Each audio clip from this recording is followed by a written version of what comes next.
Se podían plantear muchas formas de atacar las imágenes que están expuestas, las imágenes de Campano, a partir de las performances que realizaron Alan Caproff y Charlotte Moorman en la Galería Andrés en Madrid en 1975. Lo podía haber planteado desde el punto de vista de cómo funciona la fotografía en un acto performativo, ¿no? ¿Cuál es su función? De hecho, estamos en un centro de documentación fotográfica y podría haber sido lo más idóneo. Eso se puede quedar quizás para el turno de preguntas, si es que os interesa, porque a mí, digamos que lo que más me apetecía en este momento, en esta situación, es un poco desgranar cómo fueron esas performances, que fueron una especie de isla o de meteorito que cayó en un contexto como el del tardofranquismo en España, algo raro, excepcional. Y a partir de lo que hicieron Capros y Murman en la Galería Vandrés, un poco contextualizarlo y ver cómo, en tanto que representantes cada uno de ellos destacados, uno del happening, como era Alan Capros, y otra del Fluxus, como era Charlotte Moorman, un poco ver cómo a mitad de los años 70 estas dos tendencias que fueron hegemónicas en la performance en los años 60 habían transmutado, ¿no? Habían evolucionado.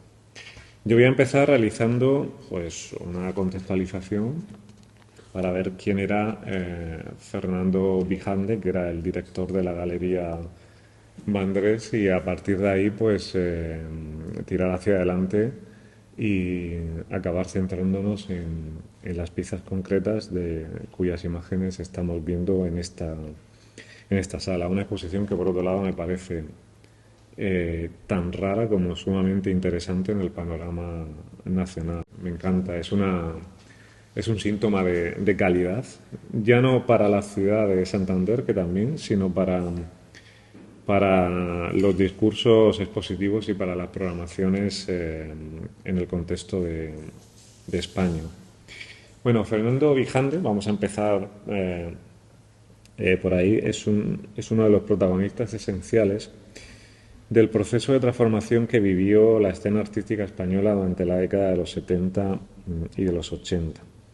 La labor galerística que realizó esta persona se puede dividir en dos periodos. Aquí lo vemos en una imagen de principios de los 80, creo del año 82, cuando trajo por primera vez a España a Andy Warhol y lo expuso en su galería.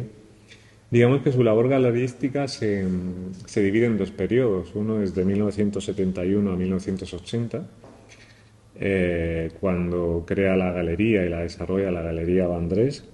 Y luego, entre el 81 y el 87, cierra la Galería Vandrés y abre la Galería Fernando Vijande. Él muere en el año 1986 a consecuencia de una leucemia y un año después se cierra su galería. La Galería Vandrés, que es la que nos interesa, se encontraba en la calle Don Ramón de la Cruz de Madrid.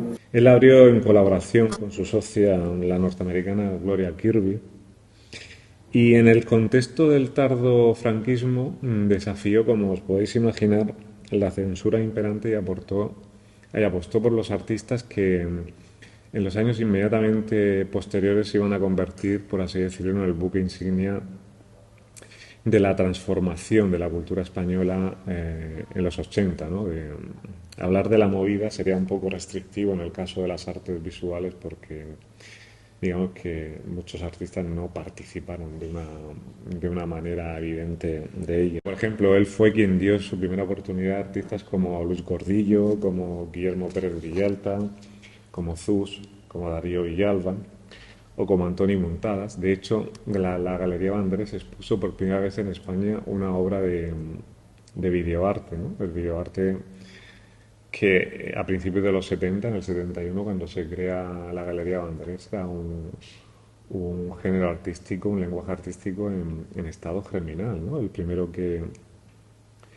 que utiliza o que realiza una obra de videoarte fue Nam June Paik en el 65, y la comercialización de esta forma de arte todavía hoy es complicada, imaginaos en aquel momento. Esta galería, digamos que tiene en su currículum a favor el hecho de haber programado dos exposiciones que fueron censuradas. Una de ellas, que es bastante célebre dentro de la mitología del arte español contemporáneo, que se tituló Eros y el arte actual, pues el entonces presidente del gobierno, Carrero Blanco, y el periódico Nuevo Diario, que estaba vinculado al Opus Dei, acusaron a esta exposición de pornográfica e inmoral. Era una colectiva, estaba compuesta por más de 100 artistas, y la policía franquista llegó y empezó a retirar cuadros. Lo que hizo Fernando Vijande, en lugar de cubrir los huecos que dejaban las obras retiradas, es dejar los huecos y en cada uno de los huecos poner este cuadro ha sido retirado por orden de la autoridad gubernativa. Evidentemente, y como consecuencia de esta reacción, la policía franquista decidió directamente clausurar la exposición, porque no iban a estar yendo todos los días a retirar obra por obra. Y luego otra exposición que resultó bastante polémica fue la titulada La Paloma, que era un homenaje a Picasso. En un principio se titulaba Homenaje a Picasso, pero como Picasso era un artista no querido por el régimen, digamos que se tuvo que poner este título. En una entrevista que Vijande concedió al diario El País un poco antes de su fallecimiento, el galerista justificaba su trabajo de la siguiente manera: me atrae el desafío de imponer mi gusto a los demás. Es algo que he analizado con mi psiquiatra y resulta que, como todo el mundo, tengo necesidad de cariño, de aprobación con respecto a lo que hago. Voy a haber dado algún argumento más filosófico, más artístico y de un argumento puramente personal. Necesitaba destacar, y en este caso sus ansias de destacar e imponer su gusto coincidían con que su gusto era absolutamente transgresor y que de cara a la transformación del arte español actuó como un motor ciertamente importante, ¿no? Pues bien, dentro del gusto ecléctico, porque Fernando Vijande tenía un gusto ecléctico, en junio de 1975 invitó a participar en su galería a dos de los pesos pesados de la performance internacional. De un lado estaba Alan Kaproff, que era el padre del happening y principal exponente de su práctica en el contexto neoyorquino. El happening no nos da mucho tiempo de explicar su génesis, pero para que lo tengamos en cuenta, el primer happening se data como tal, happening digamos en términos ortodoxos, en 1959. Y por otro lado, Charlotte Moorman era una de las representantes más polémicas del movimiento Fluxus, cuyas acciones con Nam June Paik adquirieron gran notoriedad, ¿no? De hecho, el célebre striptease que realizó mientras tocaba el cello le valió el hecho de que interviniera la policía y fuera llevada a la comisaría. Concretamente, Alan Kaproff interpretó 8 piezas que, bajo la denominación genérica de Comfort Zones, fueron ejecutadas el 10 y el 11 de junio de 1975. Por su parte, Moorman desarrolló un programa que, bajo el título de Música de Acción, se llevó a cabo en 2 sesiones, 4 y 7 de junio. Este título no era nada extraño en un artista Fluxus. Los artistas Fluxus tenían, la mayor parte de ellos, una formación musical. De hecho, el Fluxus es el primer movimiento vamos a denominar vanguardia, pero bueno, dentro del periodo de arte moderno y contemporáneo, dentro del siglo XX, que tenía un germen musical. Bien, la importancia de esta doble visita para el desarrollo de la performance en España la podemos cifrar en que con Kaproff y con Moorman, digamos que España vivió en primera persona a dos de los principales protagonistas de las dos grandes vías de desarrollo de la performance durante los años 60. Ya lo hemos mencionado, Happening y Fluxus.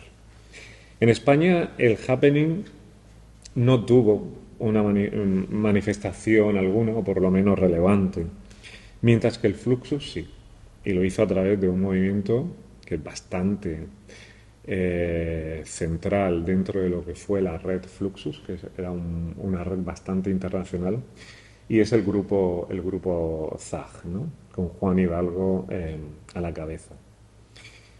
¿Por qué Happening no y Fluxus sí? Esa sería la cuestión a partir de la cual un poco empezar a contextualizar las obras de Caproff y de Mockman.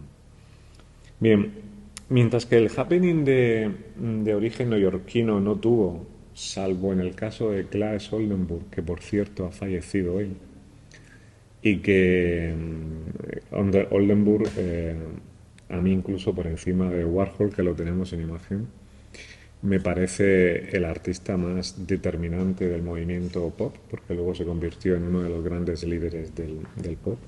Bueno, pues mientras el happening neoyorquino no tuvo una dimensión política, no sucedió asimismo con la traducción o la adaptación que en Europa se hizo del happening. Figuras, por ejemplo, como de las cuales veremos después alguna imagen, como Jean-Jacques Lebel, Nicky de Saint-Paul, Wolf Hostel, Joseph Beuys o el accionismo vienés, imprimieron a sus acciones un elevado contenido político que en el caso concreto del francés Jean-Jacques Lebel o de los accionistas vieneses les llevó a ser detenidos y juzgados, y en el caso de los accionistas vieneses tuvieron que expatriarse de su país, de Austria, que era un país bastante conservador, y acabar viviendo en Alemania.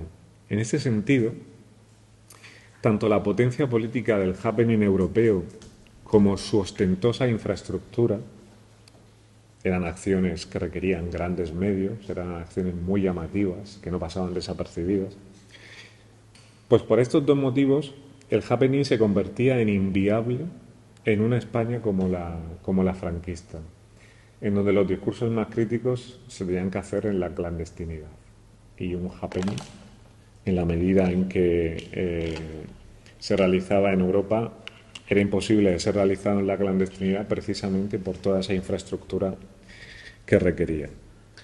No es de extrañar el carácter tardío, 1975, del primer happening reseñable en España, y que además con el dictador todavía vivo fuera Alan Caproff, y no un artista europeo, el invitado por Vijande a participar en su galería. Acabamos de decir que el happening neoyorquino, salvo una excepción concreta, no tenía una vocación política. Y esto es importante porque Fernando Vijande eligió la vía no política del happening para introducirlo en España. No fue hasta el año siguiente, 1976, que Bostel establecería su museo en la localidad cacereña de Malpartida, y que por tanto esa dimensión más política que tenía Bostel introdujera el happening europeo con todas sus connotaciones más activistas. Como he dicho antes, el Fluxus, sin embargo, sí alcanzó arraigo en España a través de ZAG. ZAG, que estaba conformado por Juan Hidalgo, por Walter Marchetti, que era de origen italiano, pero desarrolló parte de su carrera aquí en España, Ramón Barce, Esther Ferrer y una figura que le podíamos asociar, aunque realmente es una pieza suelta, como era la de Valcárcel Medina. La cuestión es, ¿por qué Fluxus sí? ¿Por qué el Fluxus en España en los años 60 emerge, lo hace contemporáneamente a su expansión en Europa? Y digamos que en ese momento, en ese preciso momento, yo creo que prácticamente hasta la actualidad, es el único instante en el que la performance española ha estado en consonancia, en sintonía y en contemporaneidad con lo que se hacía en el resto de Europa. Bien, en primer lugar, el Fluxus constituye la expresión más mínima de la performance. Apenas necesitaba infraestructura. En el caso de Yoko Ono, que es una de sus principales representantes y que ahora veremos alguna pieza de ella hablaba de eventos haikus, ¿no? El haiku, ya lo sabéis, es una forma de poesía japonesa mínima que se vale de unas pocas sílabas para expresar un sentimiento poético. Juan Hidalgo se refería a sus obras fluxus como los etcéteras, que uno de sus principales estudiosos, como es David Pérez, habla de los etcéteras como un simple algo, incluso un podría no estar, eran de una pobreza extrema, eran acciones mínimas que podían pasar desapercibidas en un contexto cotidiano. Pero quien mejor ha definido el fluxus ha sido Dick Higgins, que fue uno de sus artistas y sin lugar a dudas uno de sus máximos representantes. Fijaos, Dick Higgins definía así el fluxus. Decía que para llegar al evento fluxus se parte del collage. Cuando éste se proyecta más allá de las dos dimensiones, se logra el combine. El combine es un collage con objetos tridimensionales. En el momento en que el combine integra al espectador, como si se tratara de una instalación, adviene lo que se llama el environment. Con la agregación de la performance al environment se obtiene el happening. Y cuando el happening se trocea, se segmenta en unidades mínimas, entonces ahí surge el fluxus. Es decir, el fluxus con respecto al happening eran acciones absolutamente mínimas. ¿Cómo podemos ilustrar esto? Por ejemplo, esto es una pieza fluxus de Yoko Ono, una pieza que me encanta. Fijaros la forma que adquirían las piezas fluxus. Una frase e incluso una palabra, como veremos ahora. Esto ellos lo definían como un score, como una partitura, claro, eran músicos y tendían a darle, en lugar de hablar de un esquema, de un guión, utilizaban el concepto de partitura. Y fijaros lo que dice. Escucha el sonido de la tierra mientras gira. O sea, en sí mismo es una acción imposible. Por más que pongamos el oído, nunca vamos a escuchar el sonido de la tierra girar. Lo que nos interesa no es tanto el significado de esta pieza, como cuál era su característica. En primer lugar, las piezas, los eventos fluxus, no tenían derecho de autor. O sea, una vez que el artista los escribía, los podía interpretar cualquiera.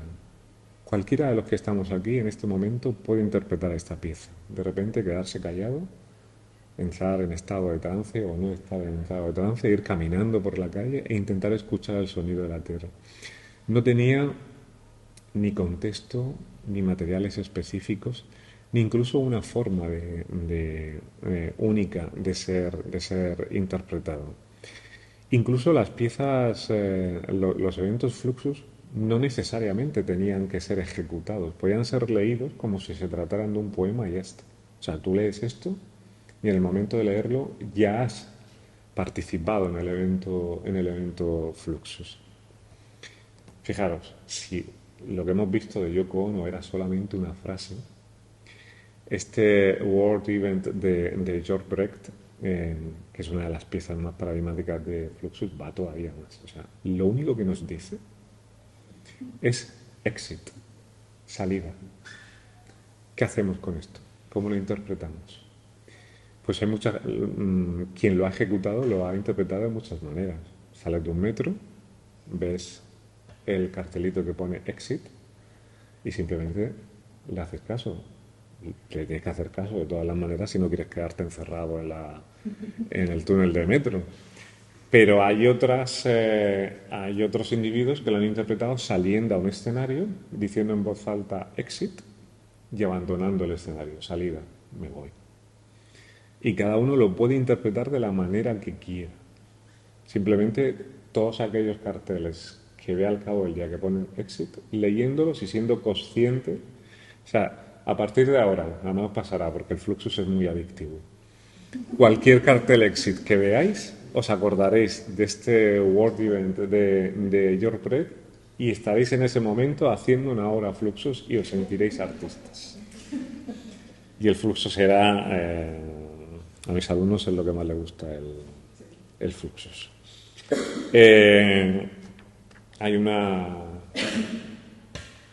hay una pieza muy maravillosa que es una pieza de un paso de cebra consiste en pararte en un semáforo, esperar a que se ponga en verde, cruzar al otro lado, volverte, esperar a que el semáforo se vuelva a poner en verde.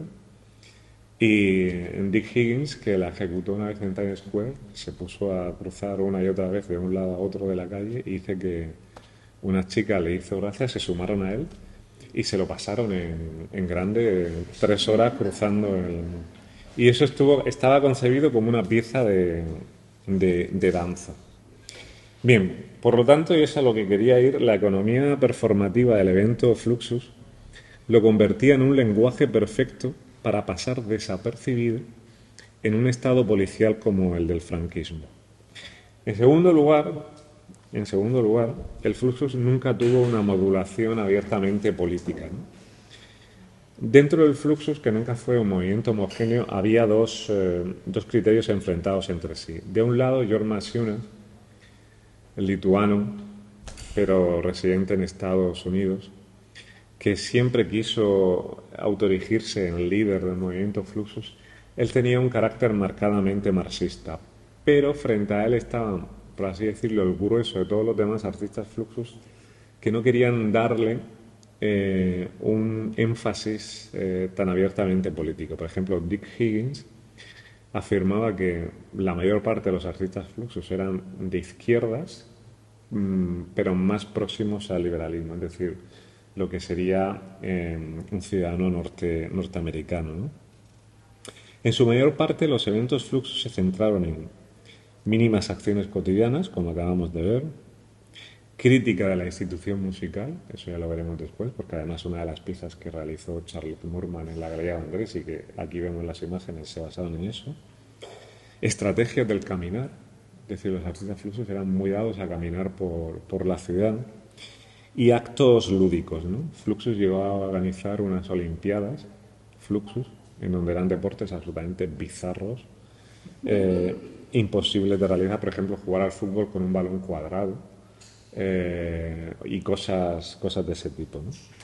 Es cierto, frente a lo que acabo de decir, que en su participación en la Galería Andrés, Charlotte Moorman realizó una de las piezas que ejecutó fue la Cat Piece de Yoko Ono,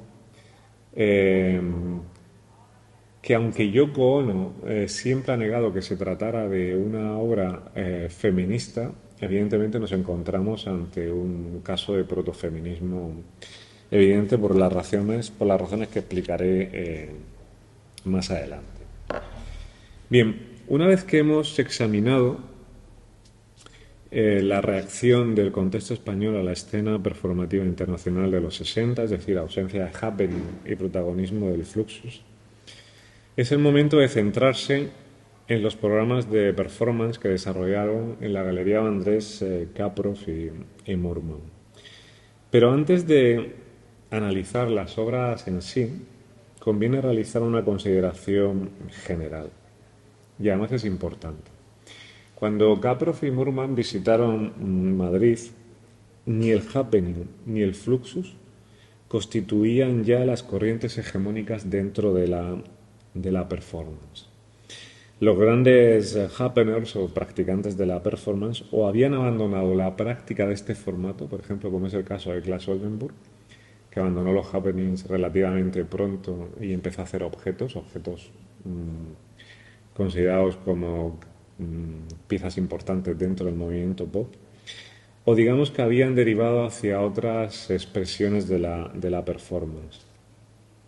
El Fluxus, además, se encontraba en su fase tardía, ¿no? Que según su principal historiador, Owen Smith, esa fase tardía arrancaría en 1970 hasta la muerte de Jormas Siunas en el 78. Desde finales de los 60, 68, 69, la corriente hegemónica dentro de la performance es lo que yo he denominado body art performance. Ayer, durante la presentación de mi libro en la Feria Arte Santander, explicaba un poco que, digamos, en la forma de hablar un tanto genérica, tendemos a establecer una equivalencia entre body art y performance, como si fueran lo mismo, y no lo son. El body art parte de, o sea, trabaja con el cuerpo como objeto de reflexión y como objeto discursivo, pero el body art no implica siempre la performance. La performance es un género teatral que implica la ausencia de un público presencial o de un público delegado a través de la cámara, que es un evento efímero. Eh, Esas serían las principales características. Pero el body art, en muchos de sus principales representantes, trabajan con la fotografía, con una fotografía fija que no pretende documentar ni registrar ninguna performance, sino que es una fotografía artística en donde los artistas posan, que esa es la principal característica, posan, la pose.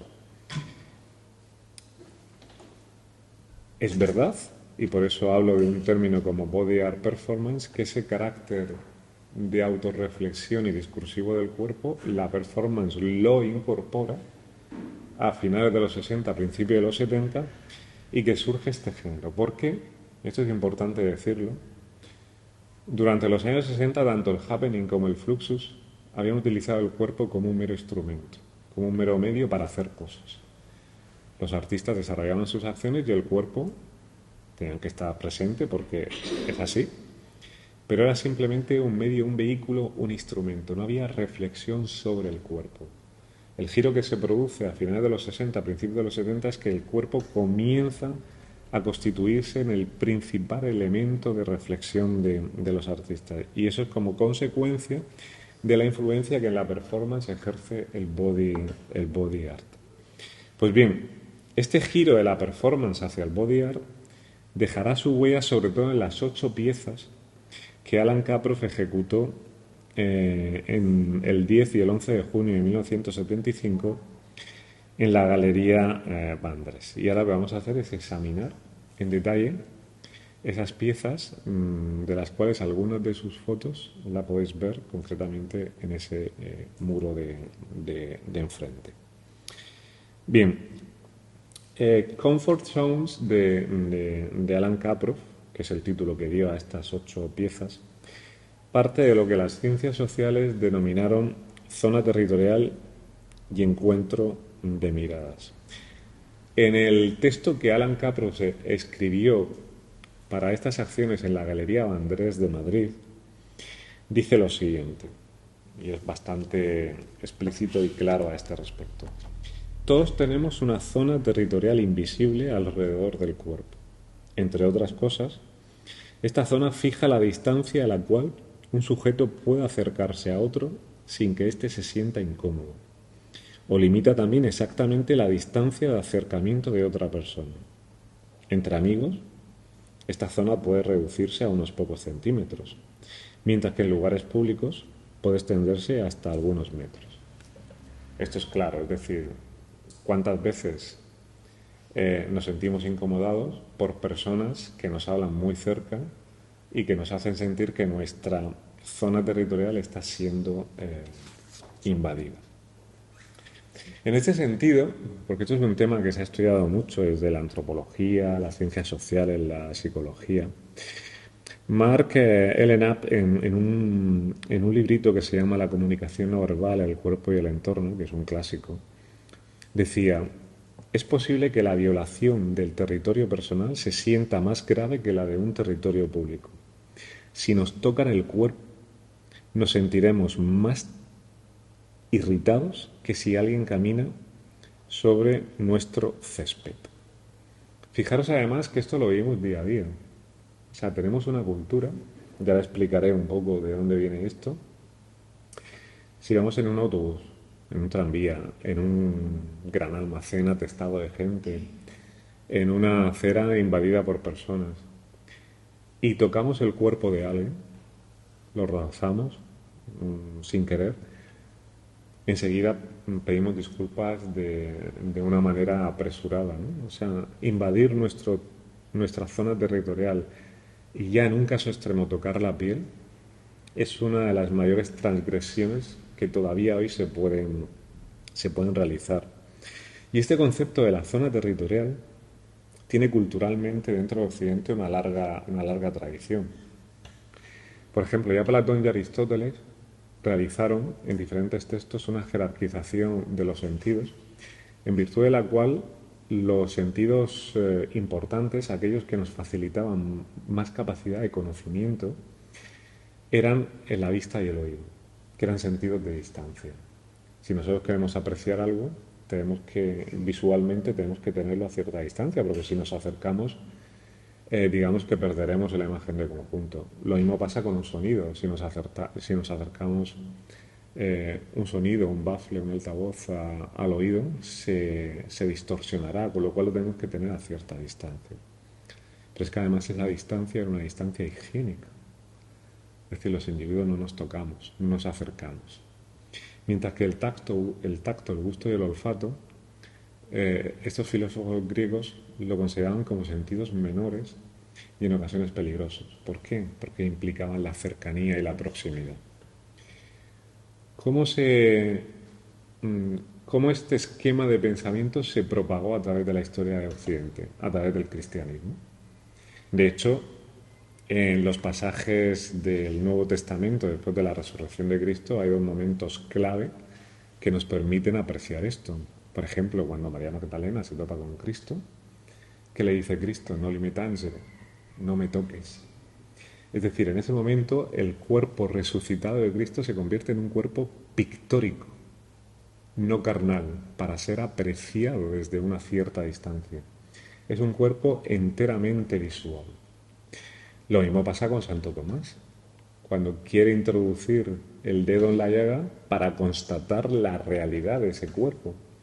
Es el apóstol, siempre se le ha interpretado dentro del cristianismo, al cual le flaquea la fe. ¿Por qué? Porque quiere tocar. ¿Por qué? Porque no se contenta con la mirada. ¿Qué pasa? El cristianismo establece lo visual y la mirada como el fundamento de la fe. Y eso se desarrolla a lo largo de la historia y llegamos hasta el siglo XIX en el origen de la modernidad. Baudelaire escribe uno de los textos seminales de la modernidad, como es El pintor de la vida moderna, en donde él introduce una figura clave que es la del flaneur. El flaneur era un individuo que recorría la ciudad, era un observador que se deleitaba viendo a las masas recorrer los grandes bulevares de París. Pero en un momento del pintor de la vida moderna, Baudelaire define a su flaneur, a su héroe moderno, como un príncipe. Fijaros que ella utiliza una figura jerárquica. Y ese príncipe se caracterizaba por tener un pie dentro de la multitud, es decir, ser masa para vivirla, pero por otro lado un pie fuera, una mínima distancia para contemplar. ¿Por qué? Porque como dice Baudelaire en un momento, el flaneur podía mirar, pero no ser mirado ni tocado. Es decir, la visualidad, la mirada se convierte otra vez en el sentido fundamental de la modernidad y de Occidente. Y la modernidad que parece romper con respecto a todo el pasado, en uno de sus elementos fundamentales lo que hace es absorber toda la tradición cristiana y darle continuidad. Y todo eso, Grecia, cristianismo, modernidad, hasta hoy, porque no hemos salido de esa interpretación de los sentidos absolutamente sesgada. O sea, el tacto todavía sigue siendo un sentido a conquistar y del cual hay que romper muchos prejuicios. De hecho, por ejemplo, Ashley Montagu, que es uno de los principales teóricos que han reflexionado sobre todo esto que os acabo de decir, dice en un libro, se llama Touching the Human Significance of the Skin, dice: los tabús en torno a la tactilidad interpersonal nacen de un miedo estrechamente asociado a la tradición cristiana en sus varias denominaciones: el miedo a los placeres del cuerpo. Dos de los grandes logros negativos de la cristiandad han sido hacer de los placeres táctiles un pecado y, por su represión, hacer del sexo una obsesión. Pues bien, una vez que se ha determinado la negación del tacto desde la que se establece el régimen visual de la modernidad, la siguiente cuestión, avanzando en todo esto, porque diréis, ¿qué diablos tiene que ver lo que estoy diciendo con lo que vemos aquí? Pues tiene que ver.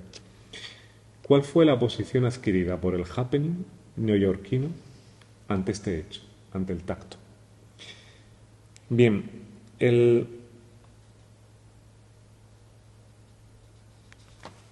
saltaba un poquito. El happening neoyorquino constituye una experiencia que desafía la antiteatralidad, lo diré, del modernismo, de lo que es los norteamericanos denominado el modernismo, ¿no? De un lado confirmó algunos de los principios constitutivos de la modernidad, pero de otro lado contribuyó a ponerlos en crisis. Es decir, por un lado, el happening reivindicaba determinados aspectos de la modernidad, pero por otro lado los hackeaba, por así decirlo. Y en ese sentido, ¿cuál fue la relación entre el happening y el tacto? Bien, en Europa, autores como Piero Manzoni, como Jean-Jacques Lebel o el accionismo vienés explotaron el poder discursivo del tacto, del gusto y del olfato hasta límites absolutamente desconocidos, ¿no? Por ejemplo, claro, esto es una de las obras más célebres de Piero Manzoni, en donde lo que hacía el artista era cocer huevos, les quitaba la cáscara, el artista imprimía su huella dactilar en el huevo y se los daba a comer a los espectadores. O sea, imaginaros que desde el punto de vista que establecieron Aristóteles y Platón de cara a los sentidos, lo más transgresor que hay y que realizamos cada día es comer, porque transgredimos los límites de nuestro cuerpo e introducimos elementos exteriores. Esto fue lo que hizo Piero Manzoni. En la historia del arte el gusto no había tenido ningún tipo de protagonismo. Además lo hace con una intención de rebajar el arte elitista porque decía que esta obra adquiría sentido cuando el espectador al que había ingerido el huevo hacía la digestión y al final acababa soltándolo mediante la defecación, ¿no? Con lo cual el arte se convertía en mierda y de esa manera la distancia entre el arte elevado y el arte bajo popular se rompía, ¿no? Digamos que el artista más disruptivo que hubo en Europa en los años 60 fue Jean-Jacques Lebel, que fue detenido numerosas veces. Y en este gran happening que se llamó 120 minutos dedicados al Divino Marqués, que estaba dedicado al Marqués de Sade, en una de las escenas roció con nata el cuerpo de una mujer e invitó a los espectadores a lamerlo, ¿no? Claro, que eso fue de madre y acabaron haciéndole un cunilinguis a, a esta señora. Otro momento de, claro, aquí el tacto, el gusto, el olfato está todo implicado, ¿no? Dentro de esta misma acción hubo un momento que se llamaba Cintia en el convento en donde un famoso transexual del momento, como era Cintia, se sienta en una silla de metal y un pintor, un célebre pintor, Federico Pardo, le hace una felación delante de todo el público, ¿no?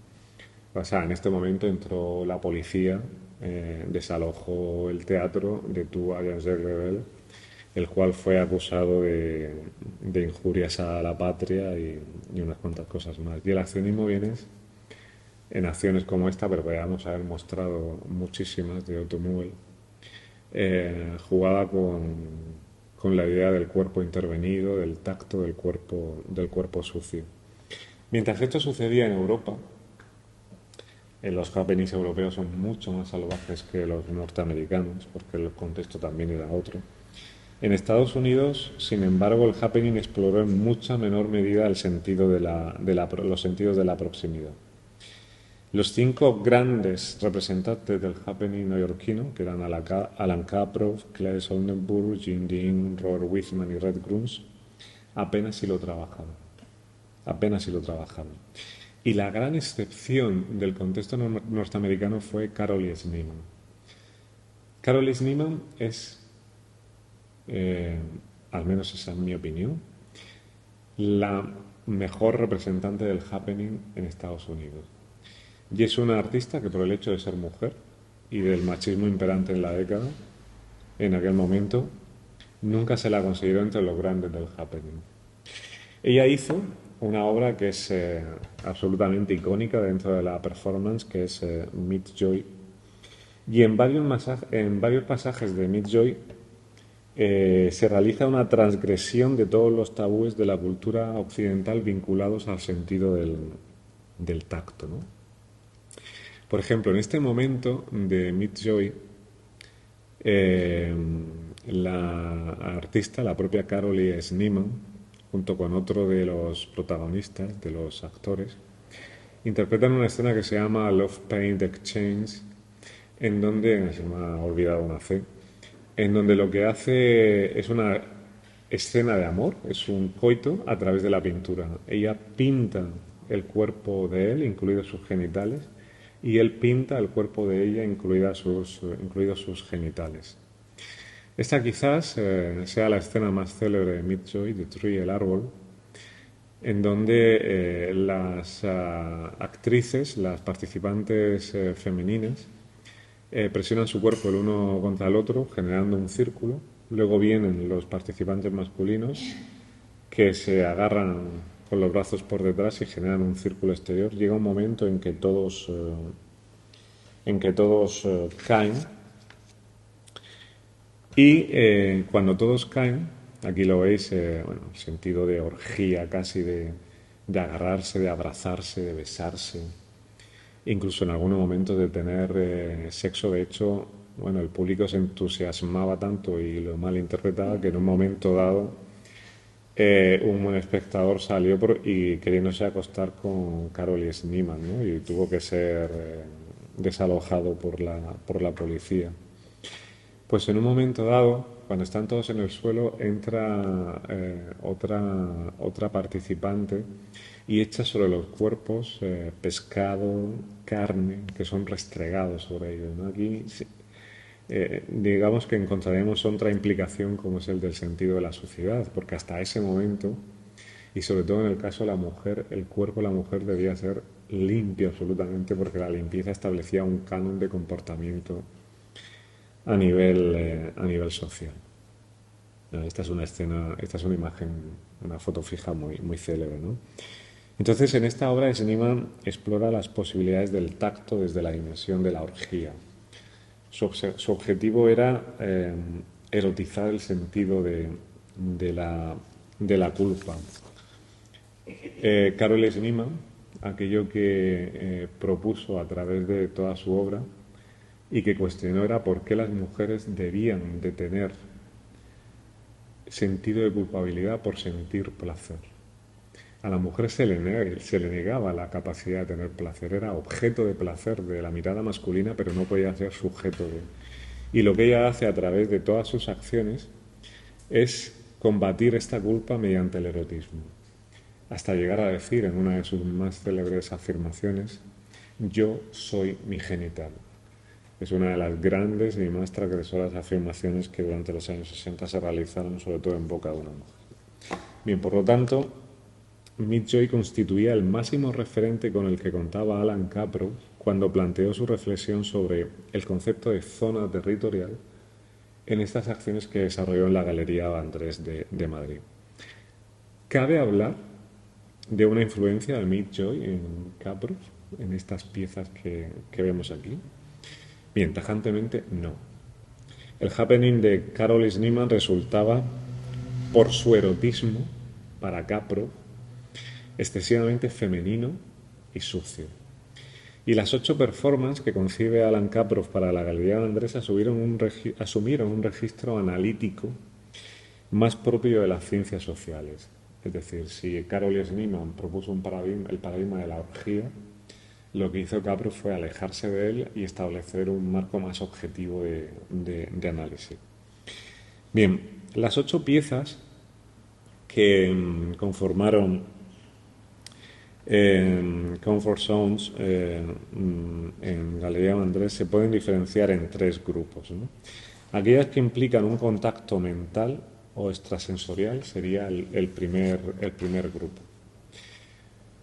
Voy a leer resumidamente el guión o la descripción que Alan Capro realiza de cada una de las 8 piezas. Pues bien, en este primer grupo, en donde Alan Capro trabaja el contacto mental o extrasensorial, nos encontraríamos con una primera parte. Estas son las dos fotografías en donde dice A y B. Él siempre emplea con las letras A y B para referirse a los dos personajes participantes, pensando uno en el otro, llamando por teléfono cuando el pensamiento es más fuerte. El llamante diciendo solamente ahora. Vamos a ver cómo este adverbio ahora lo emplea continuamente. La segunda pieza, que también entraría dentro de este grupo, de este primer grupo, A y B sentados en silencio en una habitación. B encendiendo la luz periódicamente y más tarde apagándola. A intentando anticiparse a estas decisiones, diciendo ahora cuando el pensamiento se agudiza. Tercera pieza y última dentro de este grupo. Además, estas fotografías están por aquí. A y B haciendo presión contra cada lado de una puerta cerrada, intentándose adivinar la silueta mutuamente, es decir, cada uno a un lado, intentando adoptar la pose o la silueta que el otro tiene al otro lado de la puerta sin verse, diciendo cuando se sienten solamente ahora, repitiendo esto hasta que se está seguro. El segundo grupo de performance son aquellas que implican una aproximación entre los dos actores, más contacto visual. Dentro de este grupo entraría esta pieza, A andando lentamente hacia B, B diciendo solamente ahora cuando A está demasiado cerca, A parándose, repitiendo esto muchas veces, comprobando si la distancia entre ambos se alarga o se acorta. Es decir, es un proceso de acercamiento. Otra pieza sería la quinta dentro de este segundo grupo. B corriendo desde lejos hacia A, el cual está de pie, desviándose del punto de colisión, repitiéndolo una y otra vez, tratando mutuamente de fijar la mirada. A diciendo ahora cuando los ojos se fijan. B parándose instantáneamente, manteniendo la mirada de A, hasta que uno u otro se mire en otra dirección. Es decir, las dos figuras van hacia sí y antes de que choquen, se apartan la una a la otra, entonces recuperan la posición y comienzan a mirarse fijamente. La última pieza que forma parte de este segundo grupo, A y B sentados en silencio, mirándose uno a otro cara a cara, a una cierta distancia, deslizándose ambos las sillas hacia el otro, con la mirada fija durante todo el tiempo, hasta que las rodillas casi se toquen, cada uno apretando las manos del otro, a veces con más fuerza y otras con menos, hasta que uno de ellos diga ahora. Sentados en las sillas, se acercan y se tocan. El último grupo es el que implica contacto físico, aunque ya en esta pieza, en la segunda parte de esta pieza, ese contacto físico ya se ha producido. En esta obra, A y B, cada uno sobre sus rodillas cara a cara, moviéndose lenta y silenciosamente en una línea que atraviesa el espacio. B, cayéndosele la baba al suelo periódicamente. A, limpiándolo, con la mirada fija todo el tiempo, repitiéndolo hasta que B no puede babear más. B diciendo ahora.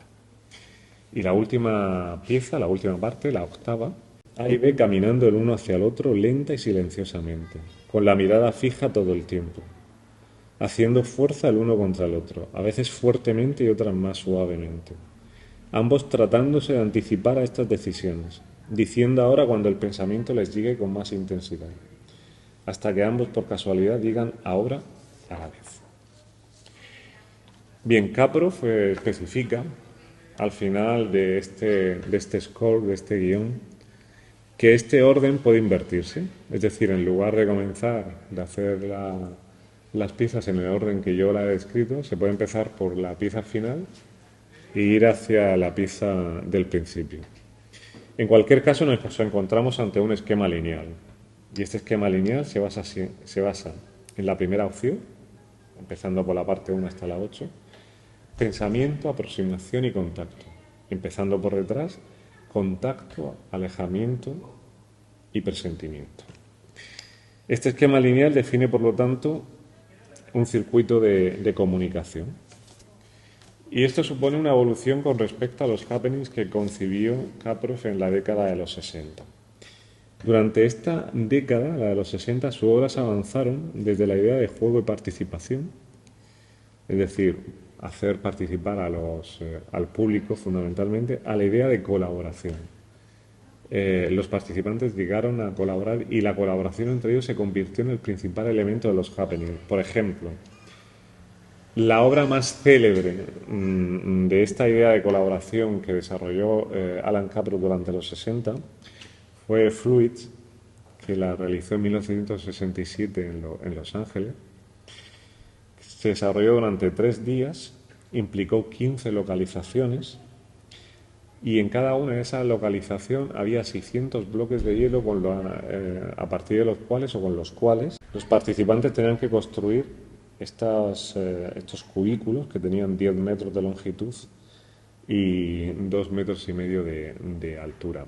Evidentemente, y en Los Ángeles, conforme los bloques se iban disponiendo, se iban derritiendo por debajo, con lo cual era una acción absolutamente inútil, que no tenía ningún tipo de productividad. Pero ¿qué era lo importante para Caproff? El sentimiento de colaboración que se generaba entre todos los participantes y que en un momento dado tenían la sensación de estar haciendo algo verdaderamente trascendente. Pues bien, en Comfort Zones, en las acciones que él realizó para la Galería Vendrés, se da un paso más adelante de la colaboración. La colaboración es un trabajo hecho conjuntamente con otras personas. Y de la colaboración, en la Galería Vendrés se avanza a la comunicación.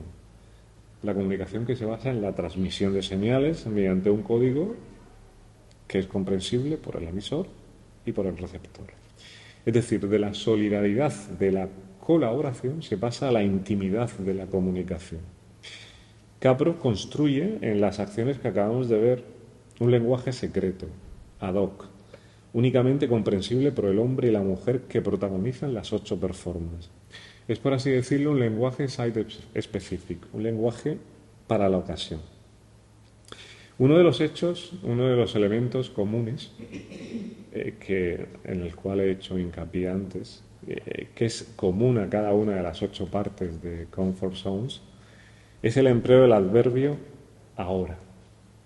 Cuando algo se repite tantas veces, tiene que querer decir algo en concreto, ¿no? Bien, según la terminología de Austin, es uno de los filósofos y lingüistas que está en la base de la idea de la performance. En uno de sus libros, How to do with words, qué hacer con las palabras, él hace una diferenciación. Él diferencia entre afirmaciones constatativas y afirmaciones performativas. Decía que las afirmaciones constatativas son esas frases que nosotros utilizamos diariamente para describir algo, ¿no? Por ejemplo, esto es una mesa blanca, es una descripción.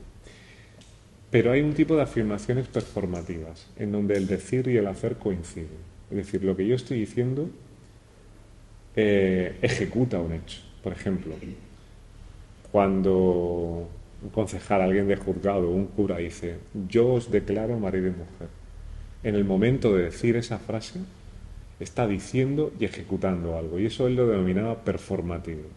Y el empleo que Alan Caproff realiza de la obra es absolutamente performativo. Porque quien lo dice no solamente indica el momento en el que se habla, sino también una orden que implica acción o detención. Uno de ellos siempre dice ahora. En ese momento se constata una situación o se detiene la performance. Bien, Aunque Capro rescata recursos de Happening de los 60, por ejemplo, en una de las partes, en la parte uno utiliza el teléfono, como hemos visto que él ya lo había utilizado en un Happening en los años 60. Comfort Sounds presenta aspectos de la body art performance, ¿no? Por eso os había dicho que había influido. Por ejemplo, en la parte 5, A y B corren el uno hacia el otro, desviándose antes de colisionar. En este sentido, Caprof anticipa por unos meses una performance muy célebre de Marina Abramović July, que se llama Relation in Space, en donde ellos desnudos corren el uno hacia el otro, mientras que en el caso de Caprof, cuando iban a chocar se desviaban. En el caso de Marina Abramović July, que parten de un concepto más agónico y agonístico de la performance, se chocan y cada vez se chocan más fuerte, hasta que llega un momento en que se derriban y están tan agotados que no pueden seguir. Con respecto al contacto visual, que es algo que Caprof emplea mucho en cada una de las partes, Comfort Zone también anticipa una de las performances de resistencia mental más célebres de Marina Abramović July, ¿no? Es esta Night Crossing que realizan entre el 81 y el 87, y en la que ambos permanecían sentados durante horas, podían estar 8 horas al día, mirándose fijamente, y donde no podían comer, hacer sus necesidades, beber agua. Era un ejercicio de conexión entre ellos que eliminaba cualquier tipo de bienestar y que cada sometía a su cuerpo a acciones, a situaciones verdaderamente extremas. Y también en la parte 7 hemos visto cómo el contacto entre aire, entre el hombre y la mujer, se produce a través de un fluido que es la baba. Uno derrama la baba y el otro lo limpia. Esto empezó a introducirse en la performance a principios de los 70 por artistas como Vito Acconci o Paul McCarthy. Bien, eso sería un análisis, que no os parezca bastante rápido, de la obra de Alan Caprof, y vamos a acabar con la de Charlotte Moorman. Bien, las piezas que interpretó Moorman son la célebre John Cage de 26 minutos y 1.1499 segundos. También la famosa TV Bra for Living Sculpture de Nanju Bake o la Cat Piece de Yoko Ono. Entre otras cosas, también está la de Darío Villalba, que tenéis unas fotografías ahí. Bien, frente a Caprof, que todas las piezas que interpretó eran suyas, que habían sido ideadas por el propio Alan Caprof, Charlotte Moorman ejecutó obras que no eran suyas. Esto es importante tenerlo en cuenta. Como he dicho antes, el happening mantiene el concepto de autoría. Un artista creaba sus obras y otros artistas no la podían interpretar si no pedían derechos de autor. O sea, el happening podía ser todo lo transgresivo que se quisiera, pero los derechos de autor estaban ahí y el concepto de autor también. Pero el Fluxus cuestiona el concepto de autoría. Yo os he comentado antes que cualquier persona o artista podía ejecutar una obra Fluxus sin pedir permiso. El Fluxus estaba regido por lo que se llamaba, además, el principio de incertidumbre. Es decir, las piezas podían ser interpretadas de múltiples maneras y la instrucción, como hemos visto antes, que daba el autor, era tan mínima que dejaba al intérprete un amplio campo de posibilidades. Lo importante del evento Flux era su interpretación, no su concepción. Es decir, lo que se concebía era algo mínimo, ambiguo, y era en la interpretación en donde se podía incorporarle cualquier cosa, cualquier forma de ser, estado de ánimo. Hay que introducir también en esto un matiz, ¿no? Por ejemplo, TV Bra surge como una consecuencia de la colaboración entre Nanju Bake y Charlotte Moorman, es decir, en este caso concreto era una pieza en la que Charlotte Moorman tuvo que ver en su ejecución, pero en Cat Piece, en la pieza de corte, era enteramente de Yoko Ono. Vamos a empezar por esta pieza, además con estas fotografías que he tomado esta mañana aquí, porque estas concretamente no rulaban por internet, ¿no? En esta pieza, que fue concebida por Nanju Paik en 1964 para que la interpretara Charlotte Moorman, lo que hace el artista es utilizar monitores de televisión como sujetadores. Claro, ¿cuáles son las dos interpretaciones que podemos hacer a este hecho? En primer lugar, el de una irreverencia musical. Ya he dicho antes cómo el Fluxus poseía originalmente una orientación musical y sus representantes practicaron una burla sistemática del carácter sagrado de los instrumentos musicales. Lo que intentaban a través de esta burla de los instrumentos musicales es desmitificar la cultura burguesa. En pocos objetos la cultura burguesa se encuentra tan bien simbolizada y representada como a través, por ejemplo, de un piano o de un violín. Entonces, para los artistas Fluxus, el instrumento musical fue desacreditado como medio para hacer sonidos y por contraposición lo utilizaron o lo explotaron como una fuente de sonidos, que no es lo mismo. Por ejemplo, para que os hagáis una idea. Esto es una típica utilización del instrumento musical por parte de un artista Fluxus. En esta obra de George Brecht. ¿Qué hacen? Normalmente se puede interpretar con viola, con violín o con contrabajo. Lo lógico si sale a un escenario con alguno de estos instrumentos es tocarlo, ¿no? Pues en esta pieza la única instrucción que se da es limpiar el instrumento. Y eso es lo que hacía George Brecht y cualquiera que la ha ejecutado. Limpiar pausadamente, en este caso, el violín. Podía tardar en limpiar el violín 2, 3, 4 horas, provocando la desesperación del público. Y el sonido que hacía ligero de frotar el violín era lo que podíamos interpretar como música. Aquí, por ejemplo, en esta obra de esta pieza de piano para George Machinas de Thomas Smith, lo que se hace es se entra al escenario, el intérprete se sitúa ante el piano y empieza a colocar objetos en la tapa del piano. Cuando toda la tapa está cubierta por objetos, lo que hace es levantarla, los objetos se caen al suelo, generan ruido y esa es la música. O en esta célebre pieza de Nanjun Paik, la One for Violin Solo, en la cual hay algún vídeo de su ejecución por ahí, el artista lo que hace es coger el violín y empieza a elevarlo lentamente. Puede tardar 10-15 minutos en elevarlo. Y cuando ya ha llegado a una posición vertical, se mantiene otros minutos así, hasta que de repente, mediante un gesto seco, estampa el violín y lo destruye. Con lo cual ese es el contexto y la forma de utilizar los instrumentos musicales que tenían los artistas Flux. Otra posible interpretación, la utilización de las pantallas de televisión como sujetador, era una forma, según Nanjun Paik reconoció, de humanizar la tecnología. Es decir, en lugar de que la televisión alienara al individuo, el individuo convertía la televisión en algo íntimo al pegarlo a la piel. Ya acabamos analizando la cat piece que Charlotte Moorman interpretó en la Galería Vandres. Esta pieza fue interpretada por primera vez en Kioto por Yoko Ono. De hecho, esta es una pieza que Yoko Ono sigue repitiendo en estos días hasta la saciedad. Yo soy muy de Yoko Ono. O sea, yo, lejos de pensar que Yoko Ono destruyó los Beatles, yo creo que John Lennon destruyó a Yoko Ono porque era una de las grandes artistas del siglo XX. Y desde que se juntó con él, su obra disminuyó y Yoko Ono tenía mucho más talento que John Lennon. Sé que esto que estoy diciendo es un anatema y una herejía para mucha gente, pero es lo que yo pienso de una manera absolutamente convencida. Esta pieza consistía en lo siguiente. Yoko Ono se arrodilló en un escenario, en la manera de la meditación zen.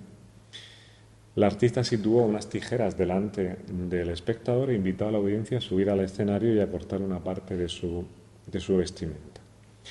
Mientras el público actuaba sobre la ropa, la cortaba, Yoko Ono fijaba su mirada en él. Es decir, funcionando como un espejo y poniendo de relieve el voyeurismo que vincula la contemplación del cuerpo femenino. ¿Cómo interpretamos esto? Esta pieza siempre se ha interpretado de dos modos.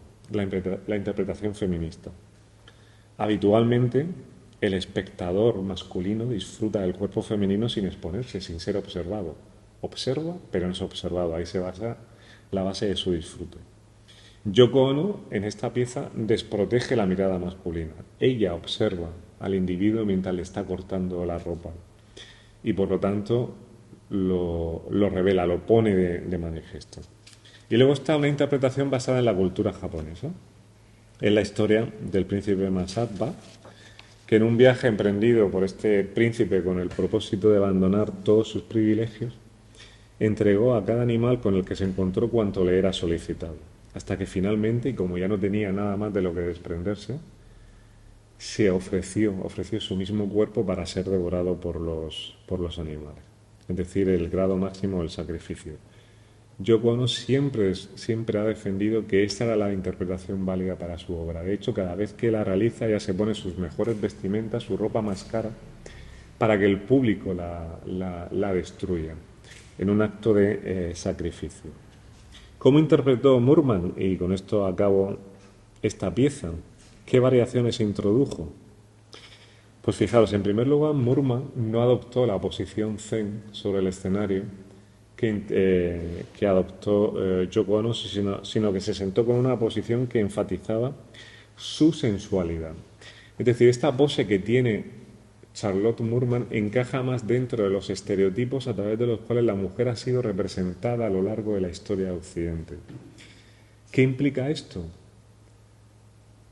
Y con esto está en la conclusión, que Charlotte Moorman se deshizo de todo el bagaje de la cultura nipona que le había introducido Yoko Ono por cuestiones lógicas y sesgó la interpretación de esta acción hacia un territorio más feminista, porque al adoptar ella un estereotipo claramente atribuible a la mujer y a su representación a lo largo de la historia del arte, lo que estaba haciendo era enfatizar precisamente y cuestionar, deconstruir ese estereotipo.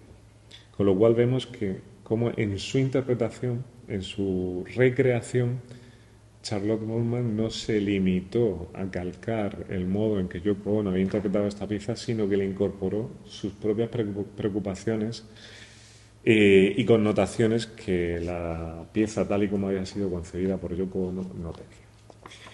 Y bueno, con esto acabo, que me he enrollado muchísimo, lo siento. Ya que va a tardar menos.